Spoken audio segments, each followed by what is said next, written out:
So dito sa John 6:40 ay Jesus said, everyone who believes in Christ, o sinabi niya, o who believes in me, ay bubuhay maguli, merong everlasting life, and I will raise him up at the last days. That's what Jesus said. Sapagkat inulit niya doon sa Revelation 14:13, yung tinig sa langit nung marinig ni John the Beloved sa Book of Revelation, yung isang tinig na nagsabi, God said, yung tinig ay tinig ng Diyos sa Revelation 14:13, blessed are the dead who die in the Lord from now on. Yan ang lagi ko sinasabi. Pakinggan nito mga nakakadaan dito sa YouTube na ito. Mapalad ang mga tao na mayaman na namatay na isang mayaman? Hindi. Hindi na sinasabi rito eh. Mapalad bang isang tao? Blessed are the dead who die as billionaires? No. Blessed are the dead who die as president, as senator, as congressman, as mayor, governor? No. Blessed is the man who die as famous singer, famous athlete. Blessed are the dead who die as famous scientist, mathematician. Hindi pa rin eh. Blessed are the dead who die as very religious, died as a pope, preacher, pastors. Hindi eh. Sinabi ng Diyos sa Revelation 14:13, God said, blessed are the dead who die in the Lord from now on. Kapag namatay ka na kay Kristo, yun ang mapalad. Kapag namatay ka na isang sinungaling, isang magnanakaw, isang makasalanan, isang rapist, isang drug addict, isang hold-upper, isang corrupt na police officer o military, when you die as those na mga kinamatayan nyo, hindi kayo namatay kay Kristo at wala kay Kristo at hindi nyo pa siya tinatanggap, hindi ka mapalad. Blessed are the dead who die in the Lord from now on. Dati-dati nung nangaral ng Panginoon, blessed are the poor in the spirit, for they will be comforted. Blessed are those people who mourn o yung nalulumbay. Pero nung umakyat na si Apostol John, si John the Beloved, tinawag siya sa langit, sa Espiritu, narinig niya ang salita ng Diyos sa Revelation 14:13, from now on, nasabi, God said, blessed are the dead who die in the Lord from now on. Hindi na yung mahirap, hindi na yun eh. Mapalad ka ba kung mamatay ka na isang mahirap? Hindi. Mapalad ka ba kung mamatay ka na isang pulube? Hindi pa rin. Mapalad ka ba kung mamatay ka na isang tinatawag na isang kahig, isang tuka? Hindi. Tandaan ninyo, sabi rito ng Biblia, blessed are the dead who die in the Lord from now on.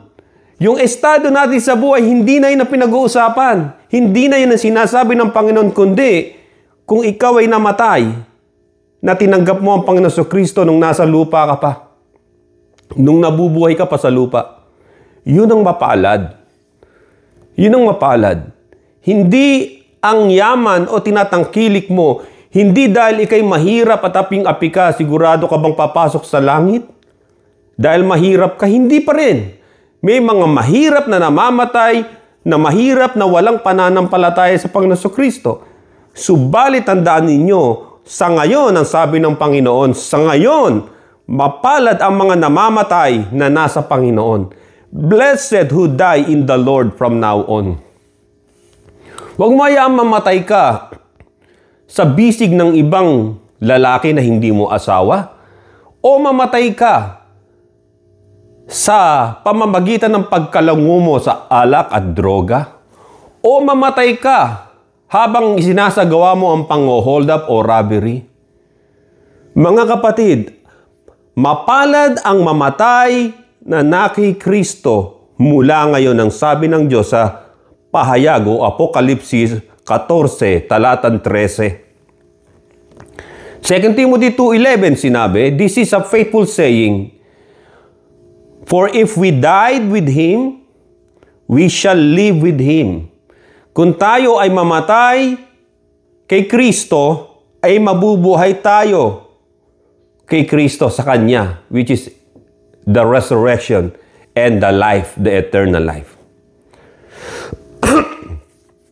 When I was in elementary noon, it was long time ago, I was so curious when I was like 9 years old about yung fly, yung mga langaw.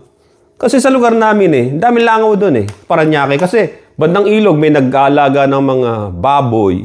Siyempre, langaw pupunta sa sampayan. Kikita ko ngayon sa sampayan. May mga langaw. Ang ginagawa ko na, tinitirador ko yung mga langaw sa sampayan.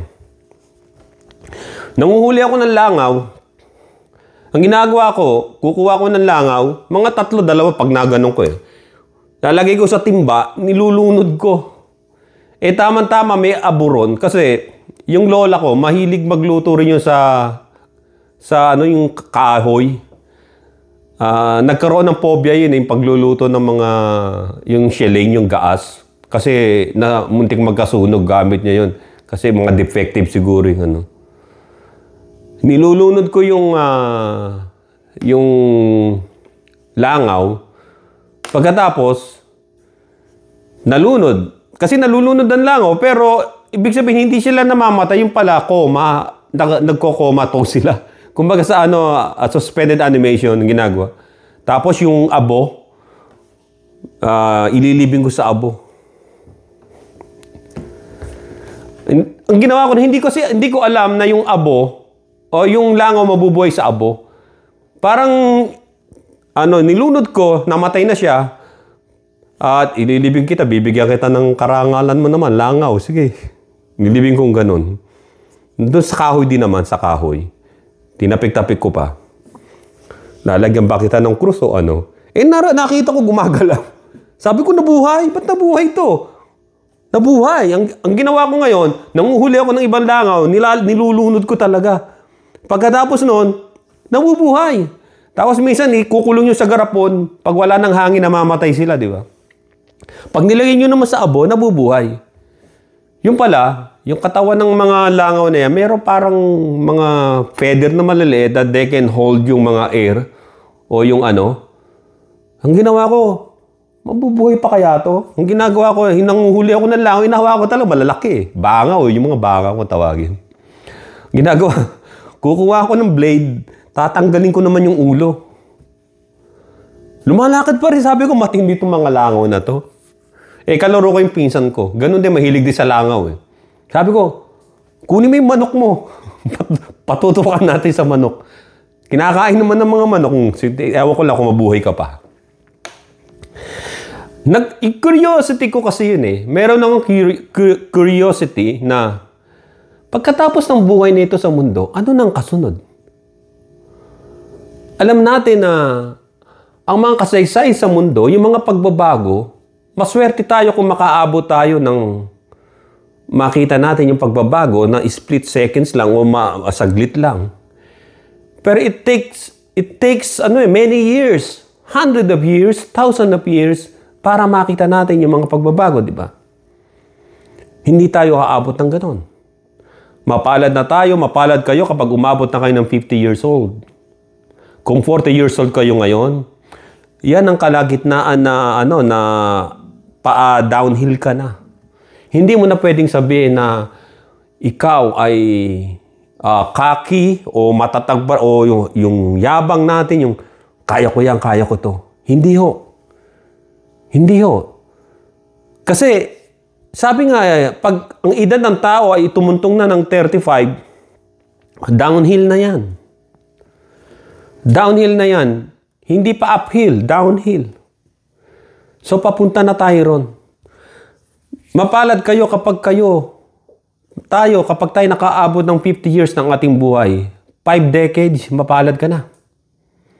Mapalad ka kapag umabot ka ng 65 before your bago yung retirement mo. Sabi nga ng iba, mag-enjoy ako sa buhay kapag nag-retired na ako. Maraming ganyan. Pero hindi natutuloy kalimitan. Nagkakasakit sila, na-heart attack, na-overwork, namamatay, kakasakit. Yung inipon nila, doon lang napunta sa hospitalization nila. Hindi ko sinasabing maggumastos kayo, magliwaliw kayo, at ubusin yung pera nyo. Hanggat kaya nyo pa. If you wanna travel, go ahead and travel. Travel to Israel, travel to other parts of the world. Makita man lang ninyo. Kung meron naman kayo naipon. Kung wala kayo naipon na masyadong malaking ipon, edi yung sa Pilipinas, maggala kayo. Mamasyal kayo. Tingnan nyo yung pwede nyo mapuntang main nature. Alam natin, wala naman masyadong nature sa Philippines na katulad halimbawa dito sa California. Marami ditong malataas na bundok at may mga falls. Makikita ninyo, malinis, galaan talaga at hindi sinisira. Walang nagmamining. Pumunta ka rin kayo doon sa parting Arizona, makikita nyo yung kagandahan din doon ng mga parang desert sand dunes nila at sa ibang mga lugar. Dahil na nakarating na ako sa mga ganon. Ang ibig sabihin ay ganito. Bigyan mo ng time ang iyong sarili na makita mo ang magandang mga tanawin. Subalit, huwag mo kakalimutan na mas mapalad kapag ikaw ay mayroong Hesukristo sa buhay mo. At para pag dumating ang araw na mapatid ang lubid na nagdadala sa atin, ibig sabihin yung buhay. Sabi ng Biblia, sabi ng Ecclesiastes, before the lampstand, yung ilaw, yung light ng lampstand ay mamatay, nakilala na natin ang Panginoon. Natanggap natin ang Panginoon bilang Panginoon tagapagligtas ng ating buhay. The Old Testament, nakalagay sa Biblia, ang resurrection sa Old Testament, maging kay Ezekiel, pinakita sa kanya ni Ezekiel, it was a vision ni Ezekiel na nangyari sa New Testament noong ang Panginoon Kristo ay muling nabuhay. Yung mga dry bones doon sa Book of Ezekiel, kung babasahin ninyo, inutusan ng Diyos, yung mga dry bones, nag-gather sila. Yung mga Jewish people yon na namatay doon sa lugar ng Mesopotamia. Dahil matagal sila ron. 70 years of captivity. Doon makikita nyo sa Biblia na nabuhay yung mga bungo, yung mga kalansay. Nabuhay. Ano yun vision niya na ang tunay na kaganapan noon ay yung nangyari doon sa Jerusalem, yung mga patay ay umalis sa libingan nila, nabuhay. Yung kaluluwa ay dinala na ron sa kalangitan para ilagay doon sa altar ng Diyos. Ang sabi, ganun din ang mangyayari sa huling araw sa mga Hudyo na to, na muling mabubuhay. Ibig sabihin sa mga tao, hindi lang sa mga Hudyo. Magkakaroon ng resurrection. Nagdikitan yung mga sinus, yung mga litit, mga balat. Ang sabi, Ezekiel 37 verse 1 hanggang 14. Yung dry bones, yung valley of bones, valley of dry bones. In the New Testament, it was fulfilled doon sa yung pangyayari niya sa Matthew 27 verse 51 hanggang 53. Na yung mga banal sa panahon ni Abraham, yung Abraham bosom, lahat sila ron, mula kay Adan hanggang sa huling taong namatay na nakumilala sa Panginoon, ay dinala dun sa sa heaven, dun sa nilagay na sa may altar. Wala na sa Abraham bosom, kundi nasa altar na sa langit. At lahat ng namamatay na mananampalataya ng Panginoon, doon napapahinga, yung physical body natutulog sa alabok ng lupa. Yung kaluluwa nila nandoon sa kapayapaan, doon sa altar ng Diyos. Under the altar of God, sabi ng Biblia. Kasama natin yung mga Old Testament saints. O kasama ng mga taong namatay na yung Old Testament saints. At pagdating ng araw ay makakasama din ako ron. Sabi ng Exodus 26 verse 33, maaalala ninyo, yung veil is a divider between the priest, the high priest, and yung holy place. Di ba? Nung namatay ang Panginoon, lumindol sa Jerusalem, pati yung templo na nahati yung curtain pababa. Inalis na ng Panginoon yun. Yung hadlang na yun. No more religion, no more like this. Hindi kailangan ng dugo ng mga animals para i-sacrifice at magkaroon ng kapatawan sa kasalanan. Christ, the God Almighty, ripped that curtain open. Ibig sabihin na that's it. No more sacrifice offering because si Jesus Christ ang perfect na sacrifice lamb para sa ating kasalanan. At yan din sinasabi sa Hebrews chapter 9 verse 2 hanggang 8. At sa verse 6 sabi, yung mga priest daw ay always went into the first part of the tabernacle, yung unang part ng tabernacle. Hindi sila makapasok sa pinakaloob. High priest lang yun. Yung pinakapunong sacerdote every once a year lang. Subalit winasak ng Panginoon yun. Na yung tunay na pinasukan ng Panginoon na tabernacle ay hindi doon sa Jewish tabernacle. Kundi ang tabernakulo na yun, ito yung natatandaan ninyo ang Panginoon ay nasa cross of Calvary.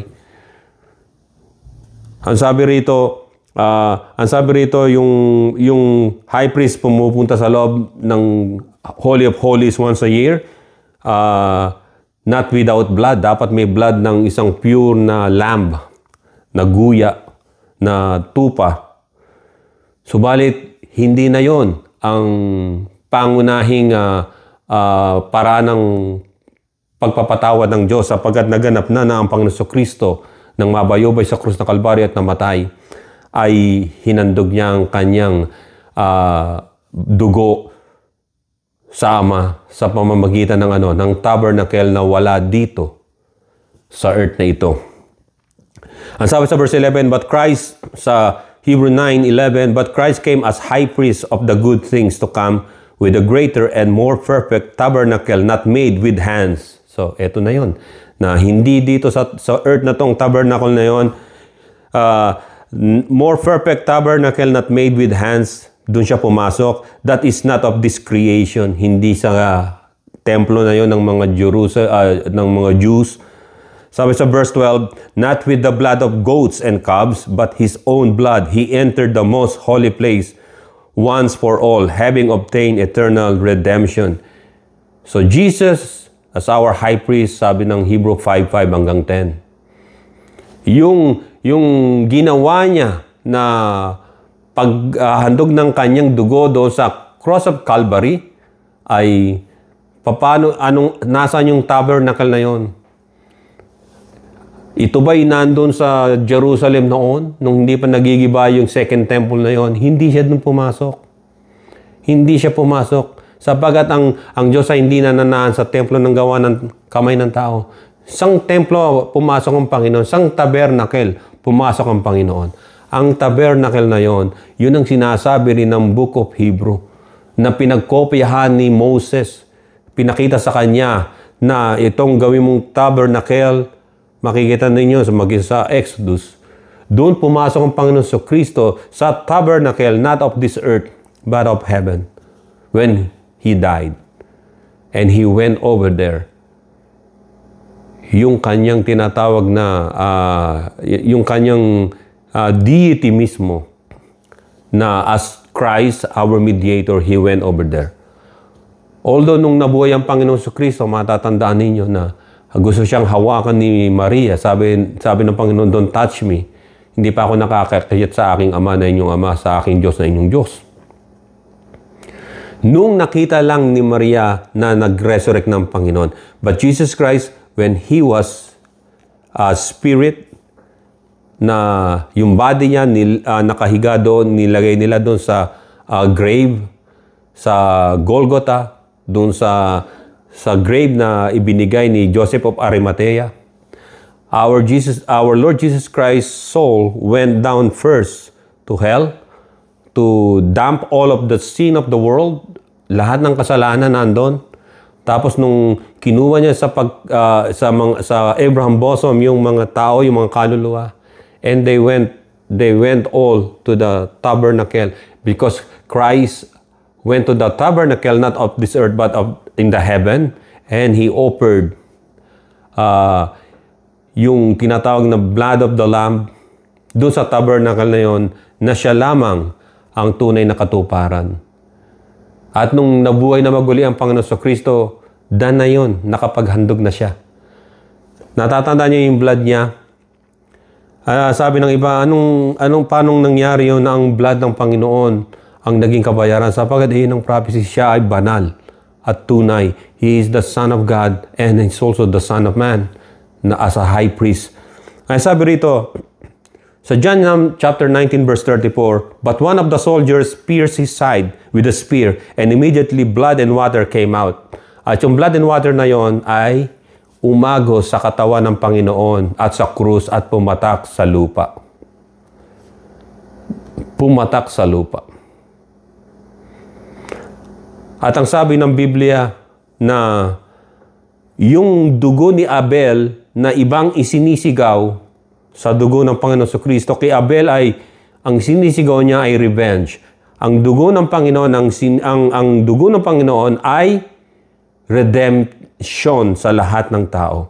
Genesis 14 mababasa niyo ron sa chapter 4 verse 10, yung kay Abel nung pinatay siya ng kanyang kapatid. Sabi ng Diyos, and He said to Cain, and He said, "What have you done? The voice of your brother's blood cries out to me from the ground." And then the result, so now you are cursed from the earth, which has opened its mouth to receive your brother's blood from your hand. But Jesus' blood, it's different. It brings reconciliation and healing between God and man. Colossians chapter 1 verse 14, we have redemption through His blood, forgiveness of sins, the forgiveness of sins also, Ephesians chapter 1 verse 7. Because ang sabi rin ng Hebrew 9:14, His blood cleanse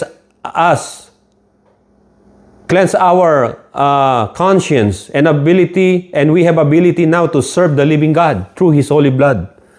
Nagiging tayo, tinatawag na mga priest ng Panginoon, na nakakapasok na tayo sa Holy of Holies, which is yung tinatawag na Tabernacle of God, nang ang high priest natin, ang tagapamagitan natin, ay ang Panginoong Kristo.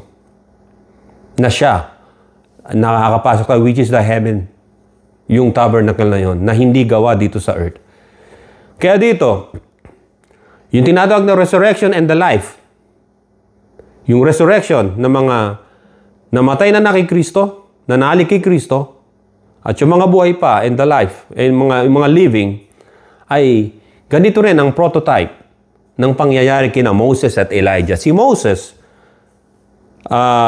sabi ng Deuteronomy chapter 34 verse 5 hanggang 6, so Moses, the servant of the Lord, died there in the land of Moab, according to the word of the Lord. Verse 6, and God buried him in a valley in the land of Moab, opposite to Beth Peor, but no one knows his grave to this day. He was 120 years old when he died. Moses, the believer. Moses, the lawgiver na tinatawag. Pero makikita natin dito na hindi nila nakita, binalikan nila yung hinanap nila yung pinaglibingan kay Moses, sapagkat si Moses lang umakyat doon sa taas ng bundok ng Moab. Hindi nila nakita yung pinaglibingan kay Moses. Dahil hindi talaga siya nanatiling patay, si Moses. Hindi rin siya nanatiling patay. Moses, according sa book of the Old Testament at sa New Testament na transfiguration ng Panginoon, Moses, when he died, Yun na yung body niya. Gustong kunin ni Satan. Gustong i-take over. Sabi ng Jude chapter 1 verse 9, ang sabi, "Yet Michael the archangel, contending with the devil, when he disputed about the body of Moses, dare not bring against him a reviling accusation, but said, the Lord rebuke you." So dumating si Michael the archangel at hindi niya pinahintulutan na si Satan ay kunin yung katawan ni Moses. Kaya yung katawan ni Moses, ayon sa utos ng Diyos, ay Moses transported to heaven. Pinakikita lang dito na yung mga namatay, this is the prototype ng mga bubuhay ng Diyos, ng mga mananampalataya niya, kahit mamatay ay muling mabubuhay. Si Moses ay binuhay ng Diyos at dinala sa langit. Binuhay siya, dinala sa langit. Hindi siya nanatiling patay doon sa Beth Peor ng Moab.